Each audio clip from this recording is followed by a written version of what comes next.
Please subscribe Tito Manny Vlog.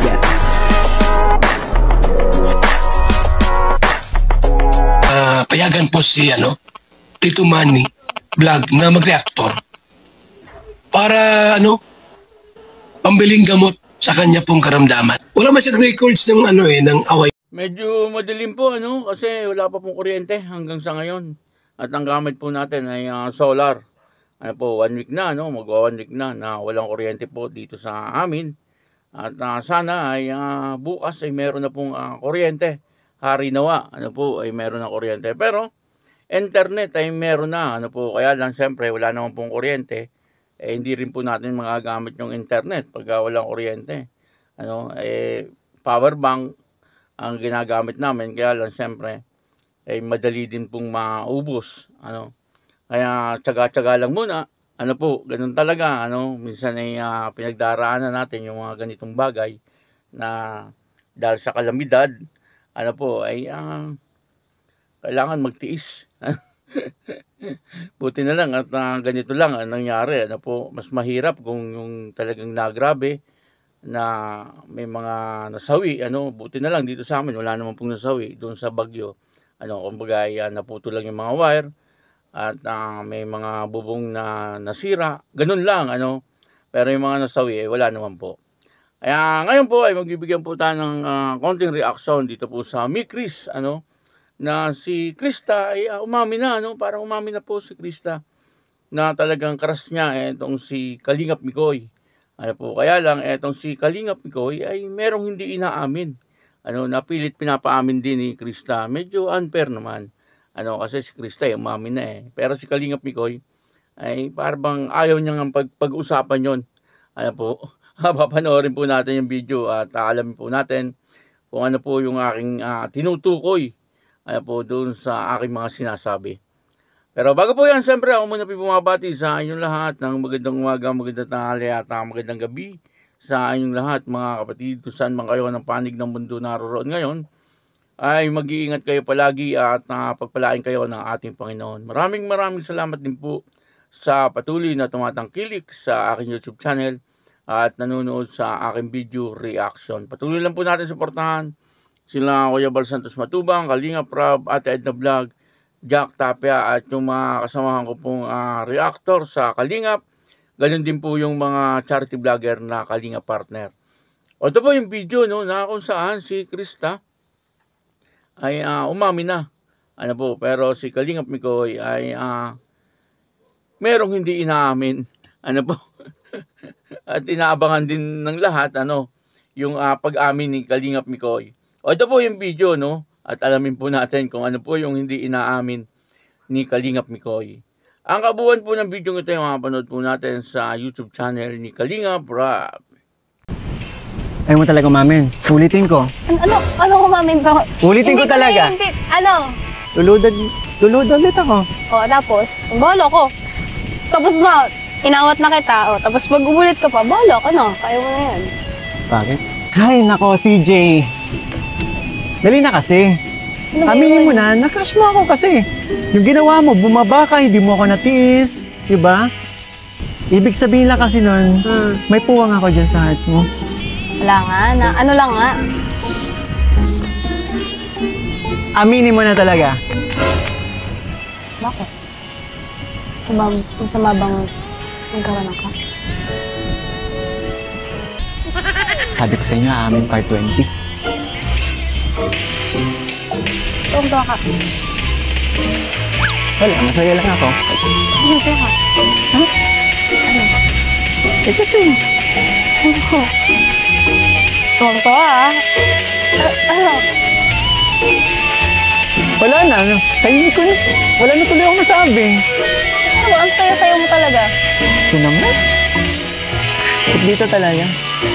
Yung bang regalo mo sa akin kasi mag-birthday na ako. Ayun, natandaan ko na. Speaking of birthday, birthday mo pala. Mamayang madaling araw. So, ano ba yan? Ilang taon ka na ulit mo? Ay, walang kahit 7 months na tayo, di ba? May rules. Anong rules? May rules na yun, pang 3 taon yun Na ilang taon ka na? Ayan ka na naman. Oh. Ba't ba napalitan yung saya mo? Tinatanong lang kita kung ilang taon ka Ba't na. binabalik mo na naman yan? Ano lang? Ano ba yung gift mo? Puso mo? Ha? Grabe ka talaga. Oo. Ano sinasabi? Ang tagal-tagal na rin bago mo ulit siningit yung usapang edad na yan. Ilang taon na nga? Ilang taon ka na ba? 28. Kasi 27 ako nung ano. Ha? Talaga ba? Ano? 28. Kasi di ba 28? in-announce namin ni 28 Kalinga plus, pa. ano? 28 plus. Bakit? Bad. Anong bad? 28. Di ba? Limot mo na. Ano? 28. So, seryo, 28 ako, di ba? 28. So, hindi ka tumatanda. Naman. Pero, 28 plus 5? Yung po, no, gusto niyo pong mapanood ng buong buo ang bidyong ito, ay puntahan niyo lang po yung YouTube channel ni Kalinga Prab at doon ay mapapanood niyo po ng buong buo at marami pa po kayong malalaman tungkol po dito sa Mikris. At dito nga po ay nagkaroon na ng aminan, na sabi nga po noon ni Kalingap Mikoy nung episode 19 ay ngayon naamin. Etong si Krista, tungkol po sa nararamdaman sa kanya, crush pa lang naman, Yun po ang inamin ni Krista. Sabi niya nga, ay masama ba magkaroon ng crush?